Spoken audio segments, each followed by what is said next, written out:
అలానే గురూజీ చాలా కేర్లెస్గా ఉంటారు గురూజీ. చేసేటువంటి పనికి సంబంధించి ఒక విలువ ఇవ్వరు, గౌరవం ఇవ్వరు. కొంతమంది ఏంటంటే చాలా రిజర్వ్డ్గా ఉన్నట్టుగా ఉంటారు, ఎవరితో షేర్ చేసుకోరు, అభిప్రాయాలు పంచుకోరు. మరి ఈ కేటగిరీని ఎలా చూడాలి? అభిప్రాయాలు పంచుకోలేని వాళ్ళు ఇంట్రోవర్ట్ 3 రకాలుగా ఉంటారండి వీళ్ళు. ఫస్ట్ ఈజ్ ఎక్స్ట్రావర్ట్స్, అంటే అవసరం ఉన్నా లేకపోయినా మాట్లాడేవాళ్ళు. ఇంట్రావర్ట్స్ అంటే అవసరం ఉన్నా మాట్లాడలేను.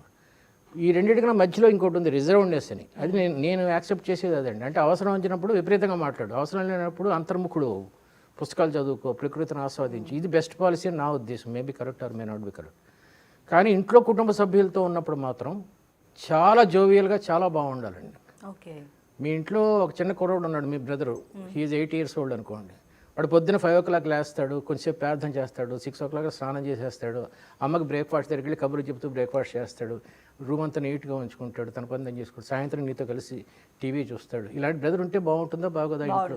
అది మీరే అయితే ఇంకా బాగుంటుంది కదా. మీరు కూడా అలా కళకళలాడుతూ ఉంటే చాలా బాగుంటుందండి. ఇలాంటివన్నీ ఉన్నప్పుడు జీవితం అద్భుతంగా ఉంటుంది. దిస్ ఈజ్ కాల్డ్, కొంతమంది ఐడెంటిటీ క్రైసిస్ వస్తుంది. అంటే ముఖ్యంగా కాలేజీ రోజుల్లో బాటిల్ ఇలా పట్టుకొని పళ్ళతో బీర్ బాటిల్ తీయటం, మోటార్ సైకిల్ చేతులు వదిలేసేసి నడుపుకుంటూ వెళ్తే, ఇవన్నీ వీళ్ళు గెలుపుకు సూచనలు అనుకుంటారు. మీరు కాలేజీలో చదువుకున్నారు కాబట్టి ఒక లెక్చరర్ పాఠం చెప్తుంటే వెనకాల వెలు అంటాడు, 10 మంది నవ్వుతారు, టీజ్ చేయడం. ఆ 10 మంది కోసం వీడు మొత్తం పాఠం పాడు చేస్తున్నాడు, ఇంకో 50 మంది పాఠం. ఇలాంటివన్నీ పేరెంట్స్ చెప్పాలండి. ఐడెంటిటీ క్రైసిస్ అంటే ఇదే.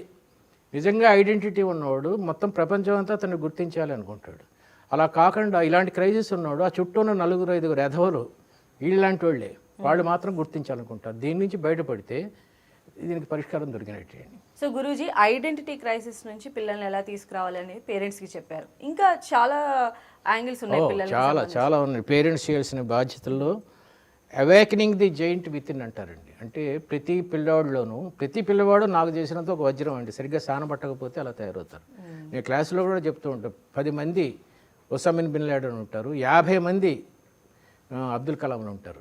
ఈ 10 మందిని చూసి మనం యువత పాడైపోయింది అనుకుంటాం, కానీ అది కాదండి. వీళ్ళని కూడా స్థానపడితే వీళ్ళు అబ్దుల్ కలాంలా తయారవుతారు. ఇదంతా ఎలా మనం మేనేజ్ చేస్తున్నాం అనేది ఉంటుంది. ప్రతి మనిషిలోనూ ఇంకొక మహాన్వితమైన వ్యక్తి నిద్రపోతూ ఉంటాడు. వాడిని జోగొట్టేది ఎవరంటే ఫ్రెండ్స్, స్మార్ట్ ఫోను, ఇవన్నీ జోగొడుతూ ఉంటాయి. వాడిని నిద్ర లేపాలి, వాడిని నిద్ర లేపాలి. ఆ పని పేరెంట్స్ చేయాలి. దీనికి ఒక కథ చెప్తాను.